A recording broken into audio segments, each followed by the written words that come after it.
काल मार्गशीर्ष महिन्यातील शेवटच्या गुरुवारी मी पुरणपोळीचा स्वयंपाक बनवला होता. पुरणपोळे आमच्या घरात सर्वांनाच आवडतात. पुरणपोळ्या मी इथं पाव किलो डाळीच्या बनवल्या होत्या.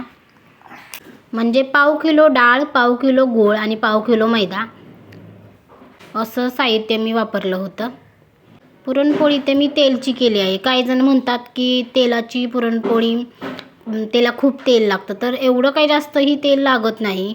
आपण पिठाच्या पोळीला वरतून जेवढं लावतो तेवढंच एका पोळीला लाटण्यासाठीही तेल लागतं.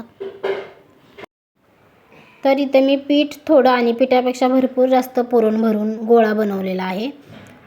तर तो लाटताना असा पळपूट फिरवत फिरवत पोळी लाटून घ्यायची. पोळी पलटायची नाही. पोळपाट हलवत हलवत पोळी सगळीकडून लाटून घ्यायची. तिचे काठ छान पातळ लाटायचे. पोळी लाटण्यावरती घेऊन तव्यावरती सोडायची. तेलच्या पोळीला जास्त डाग पाडत नाहीत व ती मीडियम गॅसवरती भाजायची. स्लो गॅस किंवा फास्ट गॅसवरती भाजायची नाही.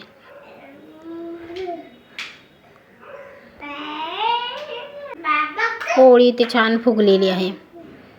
व्हिडिओ आवडला तर लाईक, शेअर, सबस्क्राईब नक्की करा. धन्यवाद.